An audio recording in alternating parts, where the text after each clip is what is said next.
Hello everyone, welcome to our Let's Play series of Star Wars Knights of the Old Republic. This is KotOR as usual, and I'm very happy that you chose to join me today here in Tatooine as we leave this place. Well, most likely we'll leave this place pretty soon, I think. We don't really have many quests left.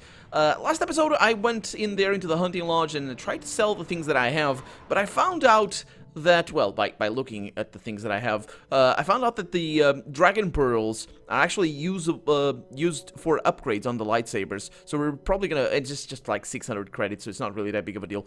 So we're probably gonna keep them. We're definitely gonna keep them. And also I found out about the things that we get, the sort of face plates that we get from the monsters out in the desert. They are only worth like 20-something, 22 credits each. So I like the 400 experience that we get out of them, but not so much the 22 credits. I can live without them. So I'm not gonna sell them either, even though I would get like 600 credits from that. That's pretty good. I did sell a few other things, but that was about that. What we're gonna do to start this episode with, though, is a leveling up. Let's level up over here. We got skills. We have, of course, gonna go with persuasion. Security, yeah, because I need that. And then powers, my powers, what do I have? I have some proper heal over here. So this power heals all party members in a 15 meter radius. This one used to heal for 5 vitality plus 1 point for every charisma modifier, wisdom modifier, and level of the force user. So that's really nice. And this one is every charisma modifier. It's 10 points instead. Wisdom modifier and the force user. Poisons are neutralized by this effect. So this was not... Yeah, so that's what it does. It just heals us for... My charisma is not actually that great, though. My wisdom is nice, but... Yeah. So let's see. Force shield. I have force aura right now. I think Bastila also has force shield. When this power is activated, the Jedi temporarily gains a +4 bonus to defense and saving throws. So that's actually something I might want. I also have affect mind... and dominate mind. These might be pretty good, and I will go with that instead of the force shield. Let's add that power right there. Oh, wait a minute, I can add 2 powers? Did I miss it somehow, or did the game bug out? This ability will cancel first and second tier force powers active on the character. That's cool. Drain life. That's dark side power over there. Yeah, these are universal powers. So drain life is pretty powerful eventually. And a lot of dark side powers are very damage oriented. I'm mostly gonna go with crowd control, so dominate mind is definitely good. What is checked? Only the main character can, oh, it's for, okay, so maybe, let's see, this is for dialogue, that's right. So dominate mind enables persuasive use of the force. Once a Jedi has this power, extra options, okay, so I want that, yeah, okay. So I think actually Bastila might have that, and I just screwed up by that. Stun would be interesting. She has stasis though, a stasis field. Yeah, this is something I would like. What is it based off of? So difficulty class of 5 plus the attacking character's level plus the attacking character's wisdom and charisma modifiers means the target is slowed for the duration instead of stunned. So it's wisdom. Stun droid, yeah. Wound, that's a dark side. Stun is light side, that's interesting. What about this one? Force resistance. This, oh yeah, Bastila has this as well. Offers some protection for direct force powers attacking the Jedi. Attacks of Jedi opponents, possibly negating their effect. The attacking Jedi makes an opposed roll using a D20 plus his level versus a difficulty class of 10 plus the defending character's level. If the attackers results in a greater, okay, that's good. Let's see, force shield. This is just good all around, and that one is just more good all around. And because I kind of want to attack as well, let's do that instead of the stun. We'll have Bastila for a lot of the planets that we're gonna go into. So yeah, that's fine. We do have a couple of quests that we need to do that we haven't done yet. Why didn't I get that footlocker? It doesn't have anything, that's why. Well, maybe because I got it already. One of the things that we need to do is to come back over here to this lady and tell her... Also, I need to go over there to buy some things, I think. And tell her that I... Greetings again from the offices of Zerga Corporation. Is this about bounties or something else? I just can't think of anybody else apart from Jeanette. when I hear her voice, but it's especially because I think that's her natural voice. But he might not even be her. It just sounds so much like Jeanette from Vampire Bloodlines. So let's see. Yeah, I have gaffy sticks here to redeem. I see that, but do you have the all-important chieftain's gaffy? That was what you agreed to get for us. Yeah. Here it is. Well, that is a very big headache that you've removed. I'm sure there are still sand people out there, but they'll be quieter now. I think I'll give you a bonus for this. You've more than lived up to your side of the bargain. Zerka Corporation thanks you. This is very naive politics on these guys' part. They're dealing with the native population. What do? They kill their leader, and they think that they're gonna be less restless, right? Yeah. Anyway, for a bit more, I could maintain my vigilance in the future. Apparently, I can also use Force Persuade, which is nice. It would be valuable to have someone on call if the Sand People made another incursion. I think you're right. Yes, here's an additional reward. Once again, Zerka Corporation thanks you. Yeah, right. I didn't lose a light level, though. Interesting. Good. Or force level, or whatever. Greetings again from the office. I know. I have the other sticks, though. Of course, you've done a good job for us, and I'm happy to pay you. That's just that. I want to ask about our agreement. You have fulfilled your end of the bargain, and Zerka Corporation is grateful. The Sand People will be less of a threat without their chieftain. I will, of course, continue to give you bounties on regular gaffy sticks. Everyone helps. Sure. So anything happening out of the ordinary? I assume that by out of the ordinary, you're referring... Okay, so she goes back to that. So... Yeah, farewell. See you later. So we got a 1,400... Bastila wants to talk. She seems to have something on her mind. Bastila? How can I help?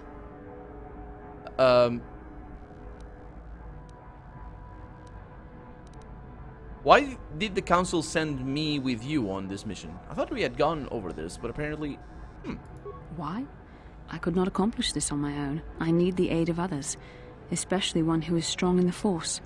The bond between us made you a natural choice. Besides, the events on Taris prove that the Force wanted to bring us together for this mission, and there is little left to chance when the Force is involved. Is that not enough for you? And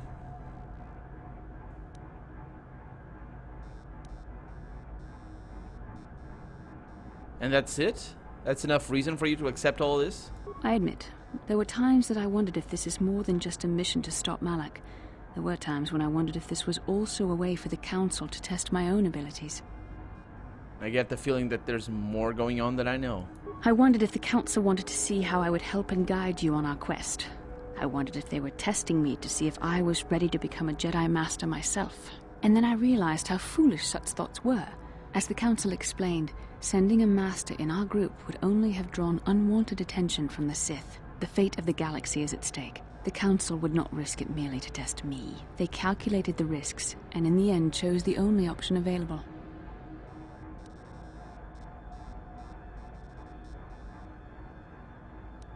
I'm still not convinced. You must learn to trust in the wisdom of the Council.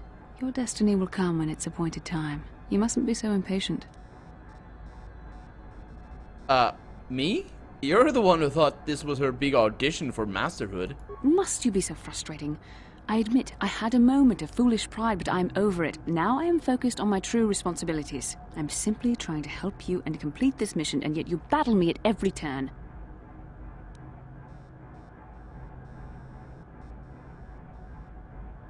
Okay, well, apparently I chose the banter option. I actually didn't mean to. I mean to keep a certain critical outlook towards what the council has had us do since the beginning, what Karth has said, and regarding, you know, me being the ship with Bastila and all that sort of stuff. There might be something going on. I don't know if there is. I don't remember the storyline. So I'm just trying to keep an outlook, but apparently I went with a banter. So let me try and retroactively apply what I've been saying. Okay. I think my lines were mostly actually they were provocative, so I will go with that. They were provocative if they were meant to be like that. They were being provocative. I could continue with it though. Hey, you started this. I started it. You were the one who brought up the issue of the Council. You were the one who questioned our mission. You were the one who mocked me for thinking I was being tested.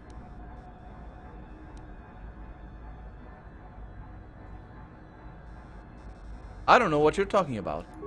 You are a very odd man. Do you know that? I simply don't know how to deal with you. All I want to do is help you, but you seem determined to drive me mad. Well, come on, it's only this time around. I'm not so bad. Just have to learn to accept me for what I am. Unfortunately, it isn't as easy as that, but your point is well taken. Come on, come. Let's move on. There's much to be done. Okay, well, that was a little bit forced on me. I didn't want to, I don't know.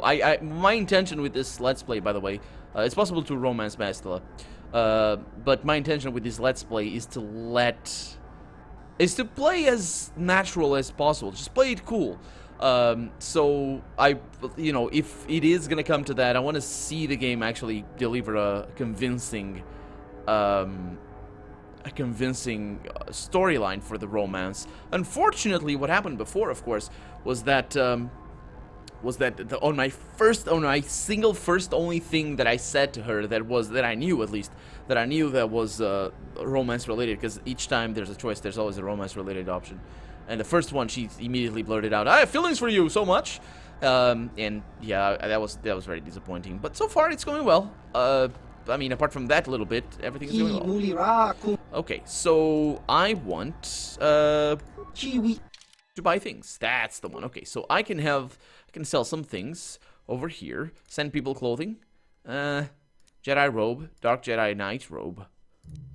I might actually need the Dark Jedi Knight robe. Let's sell the normal Jedi robe. And then I have, do I have any duplicates up here?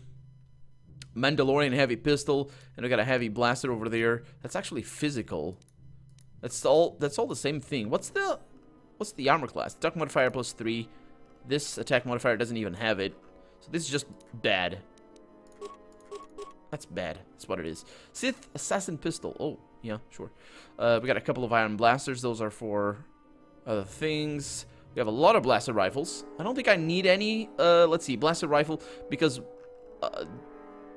Ordos repeat. That's heavy weapons. Okay, so I have disruptor rifle, which does different types of damage. More powerful than the commonly available pistol. So the blaster rifle or the blaster carbine. I'm gonna sell all these. Yeah, it's actually a little bit of money, so I'm glad. Probably gonna need to buy more grenades, most likely normal grenades anyway. But we'll see. Then what else we have? We have a lot of stuff over here. I'm actually gonna need to just pay attention to what I have later on. Not gonna do it right now. Let's go into the buy list, because we might have some very good stuff in here, and we probably do. We can also come back, I think, and we are gonna need to come back. So yeah, let's not bother with that. Now let's see what missions we have. Bastila. You've asked Bastila why the Jedi Council sent the two of you, neither fully trained on this dangerous mission. Based on her answer, Bastila either has blind faith in the Council, or she simply prefers to avoid the question. That's an interesting take on the matter. Not really how I'd put it, but sure. Then we have the strange stowaway. We need to go to Dantooine. Okay, that's back there. And we have Twi'lek named said that he give me a data pad. Where's this going? Geno Horan said, oh, in Manan. Okay, so it could go to Manan. The quest for the star. Yeah, I don't know what's gonna happen actually. You've discovered. No, that's not what I want. Sorry. Ebonhawk. The trouble with Giska. Oh yeah, these guys. I'm not gonna kill them. I'm gonna let them be right there. HK-47 memory core required. Where did he want me to go? And the HK-47. Why is it tempered with it? It's probably just going along with it. Griff wants you to bring him a tack gland so he can brew up some Teresian ale to sell to a business associate. He's promised you a healthy reward if you come through for him. I don't remember where that is, but maybe.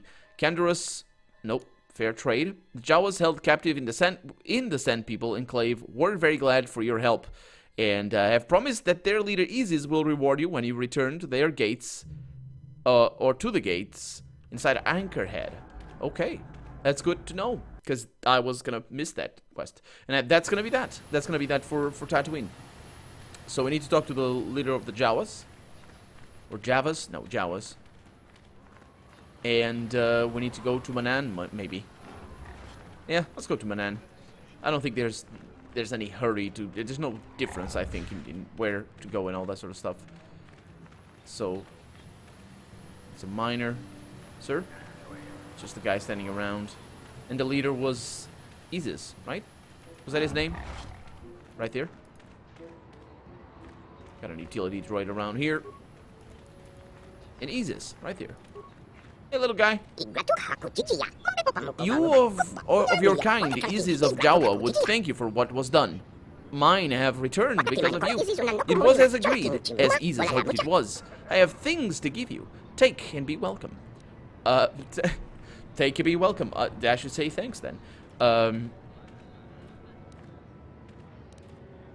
That will be fine. Good luck. You are a good friend of the Jawas. We will remember when your kind are gone. Ask if you need any more of anything. Okay. So we just got money. It's fine by me. Return to the Ebonhawk. Because we're getting in there. And we're having a chat with everybody! Because that's what we do. Because I think maybe it matters. Or maybe it doesn't. I don't know. We're also healing, which is all manner of awesome. Hey, Mission. Hey there. What can I do for you?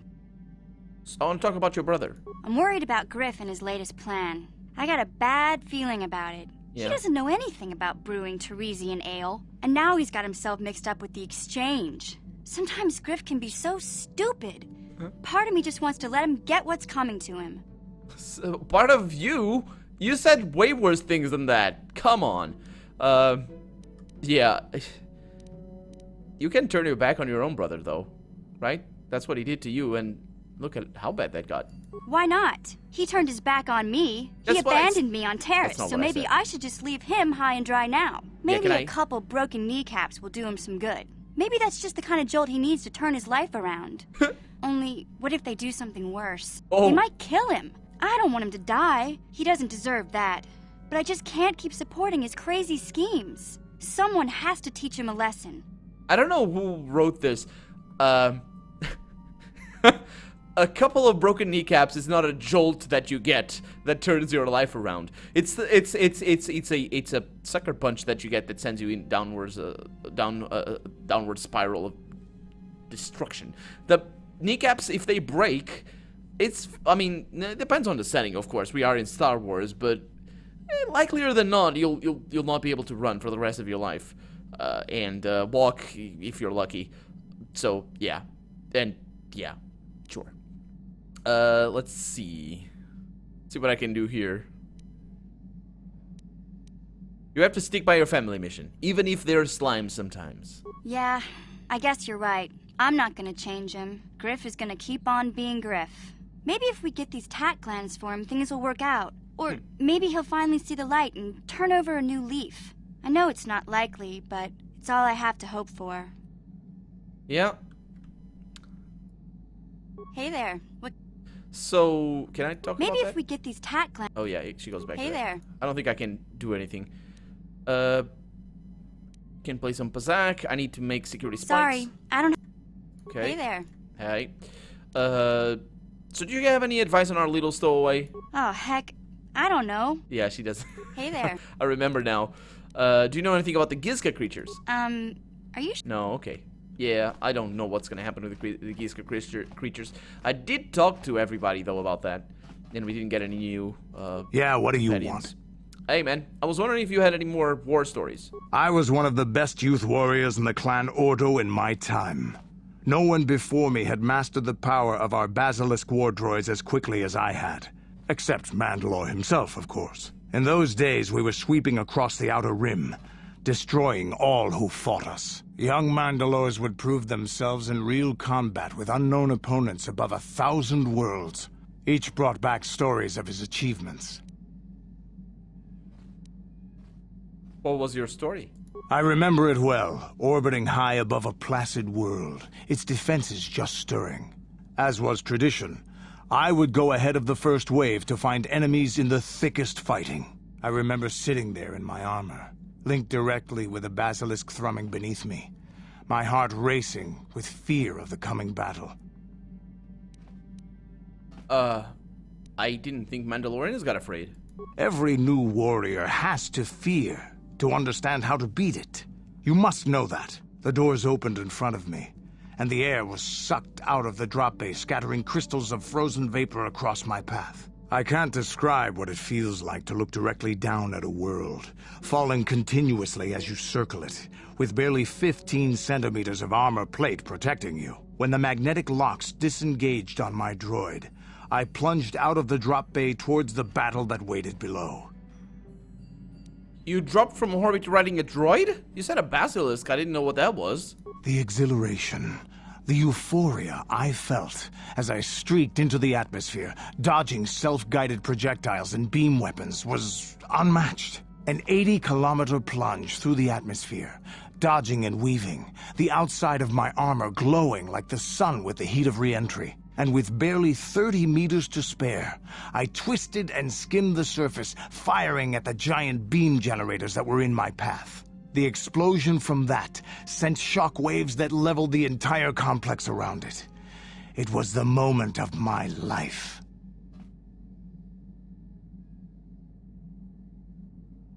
I want a basilisk war droid. I'll never forget those times. But things are different now. We can't go on fighting the way we did. There are too few of us left now. But I really don't want to talk about this anymore.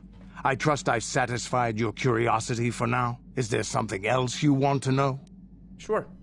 I don't wanna say other things to him. At this point, when talking to this guy, it's quite clear that we're not here to preach to him, especially if we asked about a war story. It's like, tell me about a war story. Oh, war is horrible. War is horrible. Every time he says something about a war. But yeah, I don't think it changes anything. The fact that apart from the answers that he gives us, I think. So... Hey, there There we go. So he doesn't have anything else. You want another war story, huh? You want to hear about some other world getting wasted, eh? I knew you were the type. Your stagnant republic has never seen some of the strange creatures and races we fought on the Outer Rim in those years. And you never will now.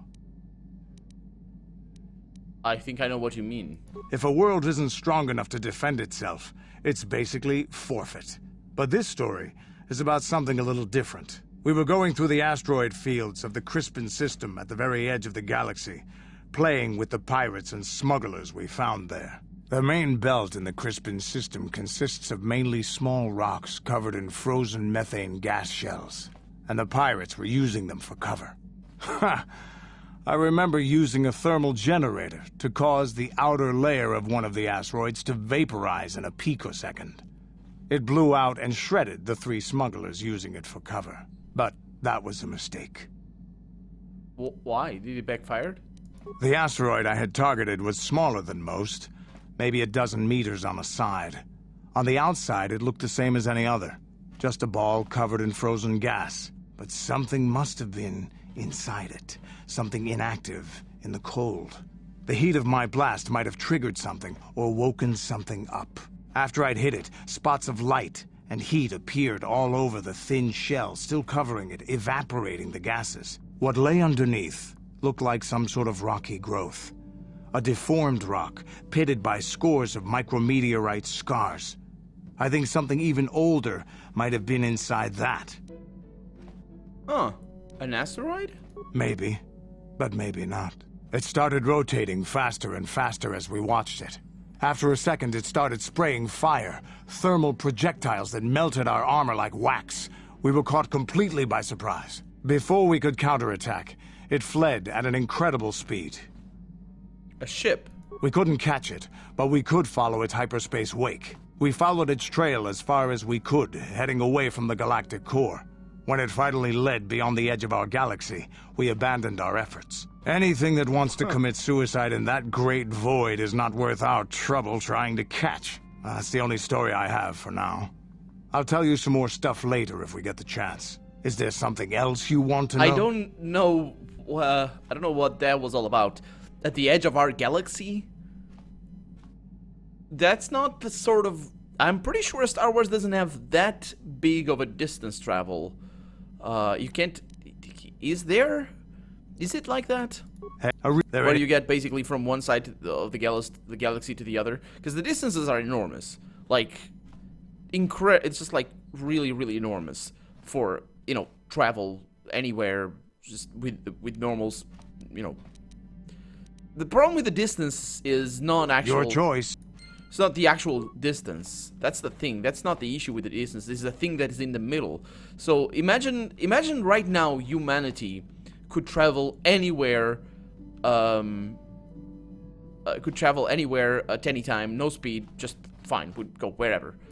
It's very likely we wouldn't actually need to go very far, because, you know, we'd have access to anywhere, so we'd just have thousands and thousands and millions of planets like Earth and others and just whatever, all close to us, and we'd just go to, okay, well, I need a lot of iron, let me go over there, and I'll go get it, and it'd just be like a couple I say a couple, about a few dozen light years away from Earth, but the edges of the galaxy is way longer than a few dozen light years from Earth. It's thousands of years from Earth, 1,000 light years away from Earth.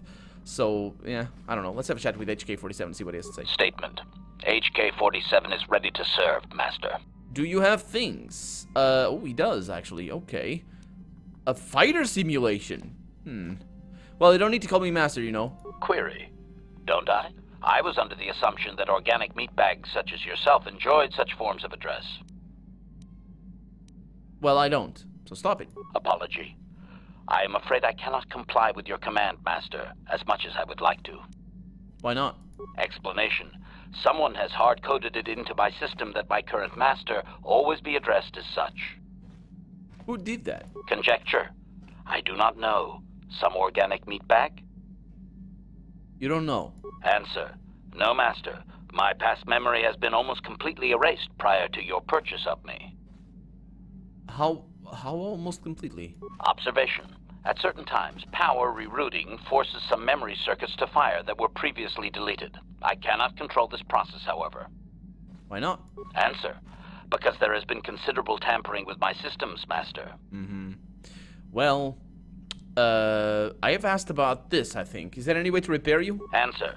Some of my motor functions can be safely repaired, Master. But anything... Yeah. I have safeguards and... Yeah, he goes back to that. The conjecture... Okay, so... tell me what you can, then. Observation. My physical... Yeah.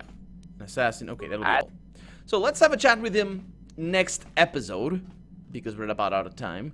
And I think I might be able to unlock some of his memories. How about that?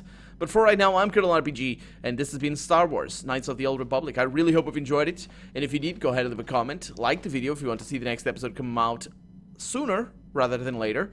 But above all, thank you so much for watching, and I hope I'll see you next episode. Bye-bye.